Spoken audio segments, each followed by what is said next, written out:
Greetings, ladies and gentle players. It is July 3rd, 2020, a Friday, and that makes this a wonderful day for basics. As you can see, I'm over here on OGS with the intention of getting a double-digit Q game because I know all throughout June I pretty much ignored as many Qs as I could. Especially the DDKs. But no longer. Today we're going to play some lovely DDK basics.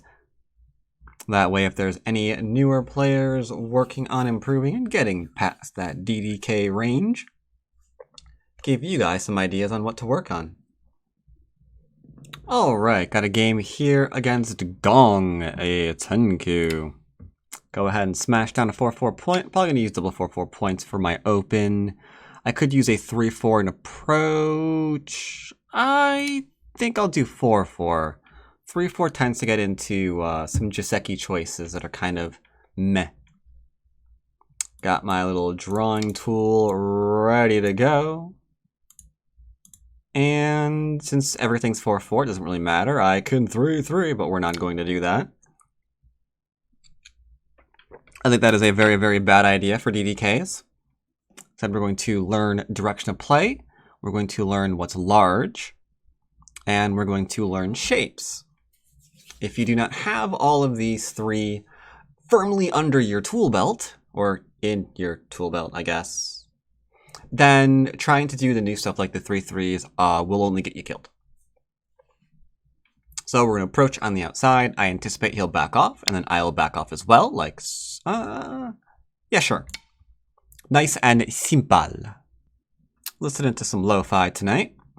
Now, I expect him to approach here. This was his biggest point, and I say this a lot in my basic series. Why? Because I have an extension from my 4-4 point. So if I get an enclosure to go with that, that's actually really, really, really good for me. So because he did not take that, I'm going to back off here, see if I can get Sente, take it for myself. Getting an enclosure to go with my extension is a really, really fast way of making quick territory. Or influence for whatever you want to do.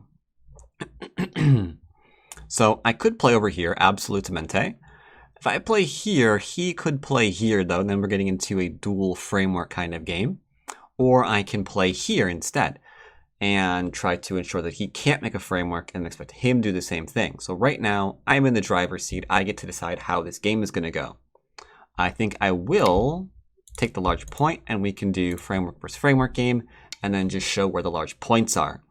Or he can dive in immediately. Problem with this positioning is because I already have an enclosure here, you get to kick and then do a little two-space pincer here like so. Now he has to run away. That's fine. I'm just going to go ahead and drop down. There is no push and cut through here. So all this is fantastic. He's still looking for a way to live, and he will have to run straight up in order to get that. He cannot live here. Now, one thing that I would be tempted to do now, and this is, if you can see this, or even think about this right now, then you've got some thoughts in your head that aren't really a DDK level. They're a little bit higher. Playing here is really good. I want to play it. I also want to play here, but there is a caveat. If I play this big move and he goes and plays elsewhere, I have to follow up and attack him in order to make this worth it, to make it worth the enclosure. Now, I do not want to do that because I just don't really want to do the attacking. That's a huge mistake right now for a lot of people. You attack, you don't get your profit. So they take a big move, you attack, you don't get enough, and then it's painful. This is not really a pincer. A pincer would be either the close or maybe the two-space. Very rarely would we go further than this because the wider the pincer is, the more room you have on in there. I'm actually not sure what to play as a result of this. I don't view this as something I have to respond to. I guess I'll just go into the 3-3. If you wanted to play away here, you absolutely could. Take that big point I was referencing earlier. Now, some of you might be saying, you say to protect your shape points all the time, but I noticed that you're not protecting this one. What's up with that? Well, the problem is his shape here is still really, really bad. Right, so let's actually talk about that shape and why I'm not interested in it. Let's say he didn't play over here and he played over here. Fantastic. I'm immediately going to back off. This allows me to do fun things like, hey, by the way, your stone can't go Hello?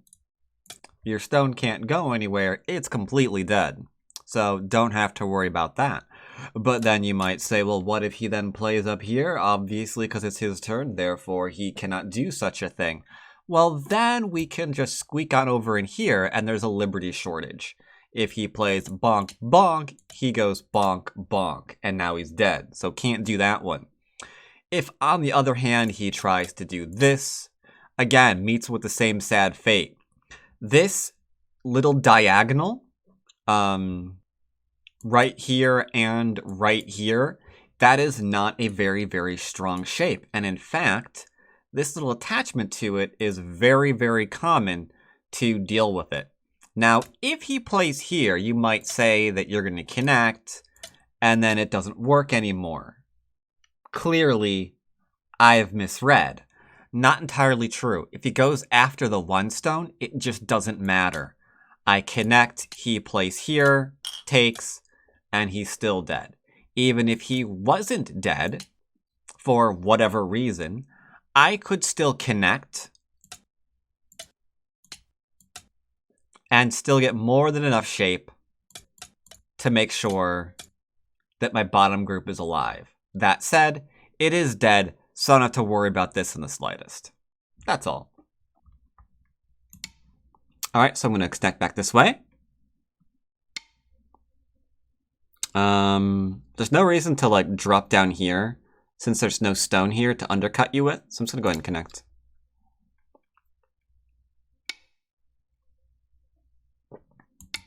Playing the big move I was referencing. And then that's not a move that he should play. Now he has two groups that aren't alive. This one can't get a base. And this one's not alive yet. So this is where you would literally just come out. He'll probably defend himself. You surround, and then he's dead. Or you play here. He defends himself. You enclose him. This might be dead. Or even a slow move like this is completely fine, because you imagine, what is this thing's going to do? It's going to run. Right? That's its goal. So if I poke at it, does it defend itself? Then I come out. Now what's it going to do? You see the issue. Undo requested. Undo granted. Fine by me.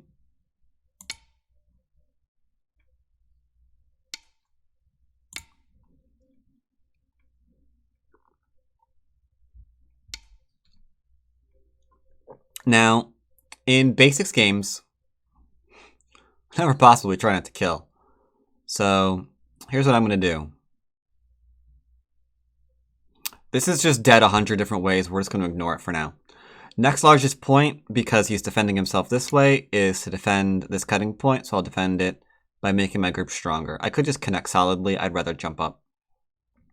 But yeah, you can see right now, even if he plays this one, still a poke. This is just not alive. Here, he's trying to go towards the top. I'm going to carefully cut that off because we do not want to give white a huge wall here. Does that make sense? He gets a huge wall here, he gets a huge wall here, and then suddenly, like, this is turning into his territory. We don't want that to happen, do we? Of course not, man. Of course not. We don't want to see that happen. He knows that he's not alive here. I'm gonna do a light poke into a surround, I think. See if I can't build. Darn it, he's gonna force me to kill him. That is unfortunate, actually. But let's not. Let's just run to our group. We helped ourselves here, so we should be fine. Let's just run. We could run like 2 lines. 2 lines, right? Easy. Don't even have to do a counter. No reading involved. No reading involved. Alright, so this I want to mention very, very briefly. This is an example of wishful thinking. This can work in some circumstances, but not this one. And I think deep down my opponent also knew this wasn't the circumstance anyway. He was just trying for it, which is very bad. You see, this move here works if he has this shape. Then he can throw in, and I'm dead. But it's very, very important to initiate that liberty shortage by there being a liberty shortage. And since I don't have that liberty shortage, and since, unless your opponent is a complete moron, they're not gonna sit back and watch their liberties vanish and then allow you to do that, right? That's just not gonna happen. That we can't do this and something else should then be tried. Instead, he is going to go down this branch, which, again, sadly, just doesn't work because, in my opinion, again, I think he couldn't bring himself to stop doing something he knew wouldn't help him. Now, if maybe he had played this way, he could maybe lean on this to come out to help the middle group. But to get to that point, you have to be brutally honest with yourself. Admit, okay, I know that's a shape. I know it doesn't work here. Maybe they'll get it wrong, but no, I just need to try something else. It's important that you always admit when something is not working out for you. That way you can open yourself up to other things that might actually work for you. Very, very, very important skill to really start building and Go.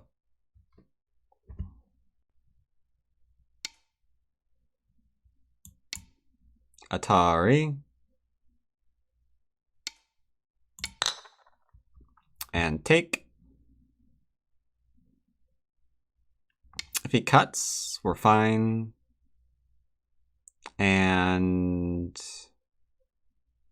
here we should be fine too. Perfect, we're connected. Play here and he's dead. But we're never going to kill a bottom. We're not going to kill a bottom. Instead, take note here. I can turn and then surround him, and that's dead. Oh, there we go. He's defending himself. We're going to poke lightly at his shapy-shapies. Just like so. Then defend our cutting point. He is kind of pecking at my my territory. He's got quite a few points for himself, though, to be fair. I have to be a little bit careful or I can lose this if I don't kill anything. Kept the corner. And he's got a corner.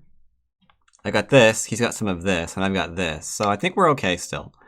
The game still feels balanced. He's hitting my stone. I'll respond. How you respond is kind of irrelevant here. I just responded this way to protect against some endgame stuff. I did it without thinking about it. Sorry. If I enclose here, he has to be careful because he needs this point to get his second eye. Yepers. I could go into his 3-3, but that would hurt my my group, so we didn't do that. I'm coming out because this group is still in trouble. Take another large point, 2 space extension.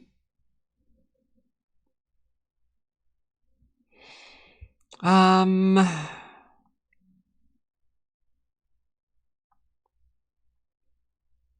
sure where to play, so I'm just going to play a little Time Suji here. I might play the Hane. The Hane is kind of small, though. Maybe just a turn here. Make sure he can't grow this area. I'm not really possessing a strong presence in this area, so yeah, that makes sense. That makes sense. I need to kind of like poke at the side lightly. I don't want to just drop a new stone in there, because it might get cut off and then I might wind up getting a group killed. That'd kind of suck. I want to play here, only playing if there's 2 ways to connect. He cuts me off here, and I connect literally 1 move. Okay. Seems fair. Yeah, is he gonna cut me? You can see it, right? We play here. And with that 1 move, we are in fact connected.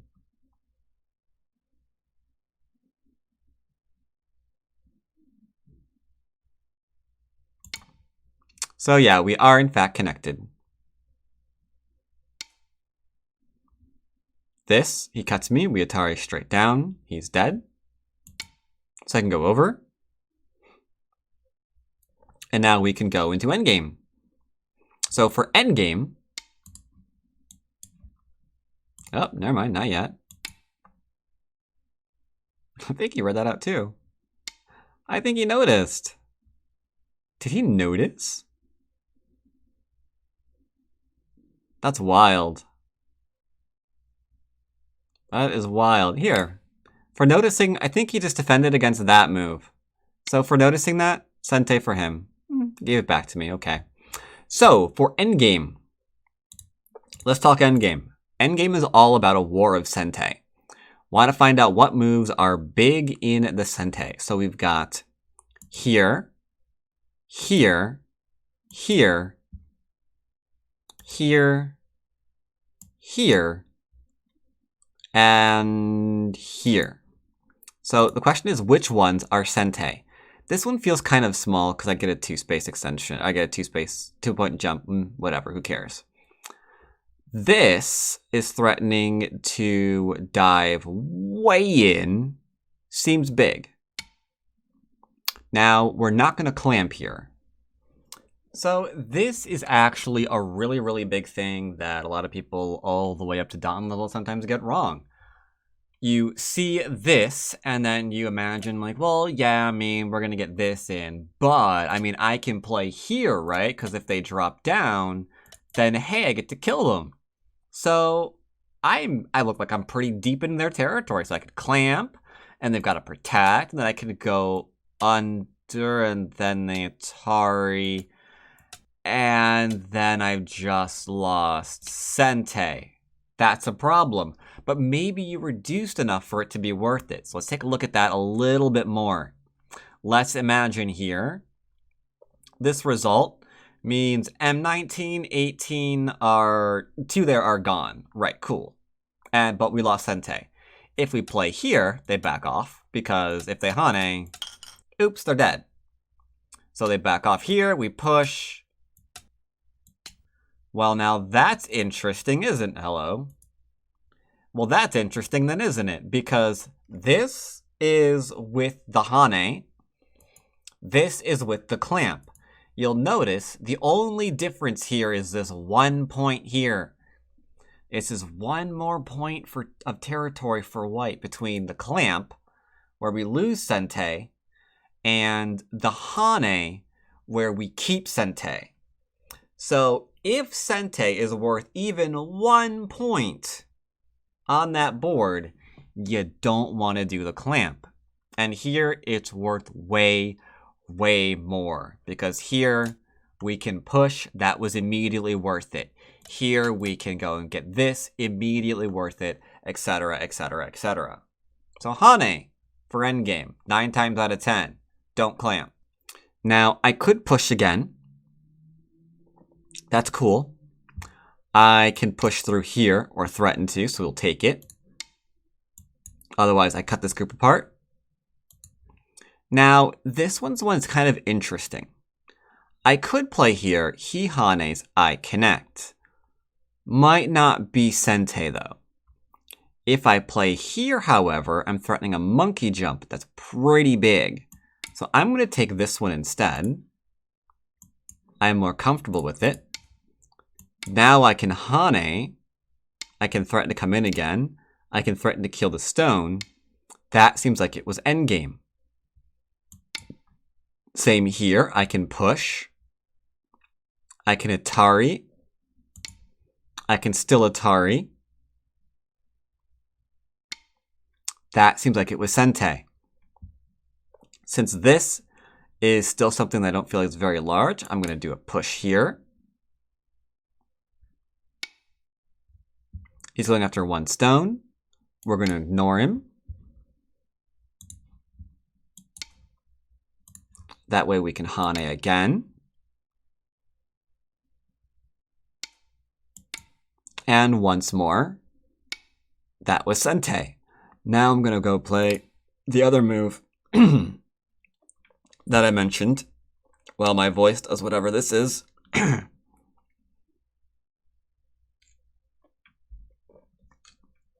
All right, I think we're fine. Now here I could hane and connect, but if I Atari and Atari, it looks like he connects back. You're me. He doesn't technically have to respond to it, so I'm gonna go back and save my one stone. Yes, it is very tiny. Gonna defend my little self.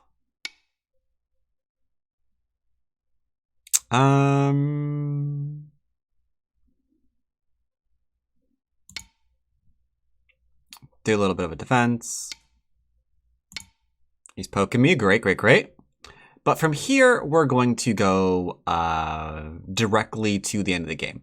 I don't think the rest of these endgame moves are really, really valuable after I showed the Sente ones and the order in which that we took them.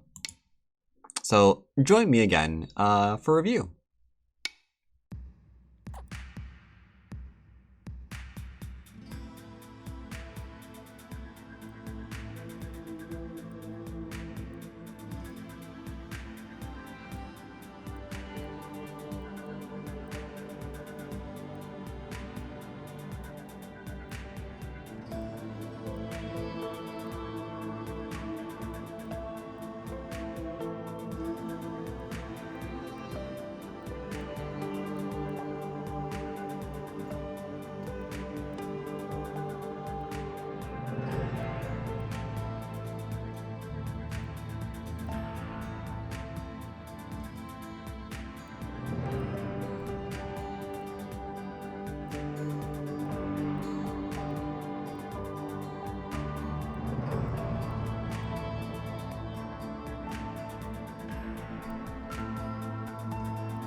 All right, so a couple things I want to make mention of.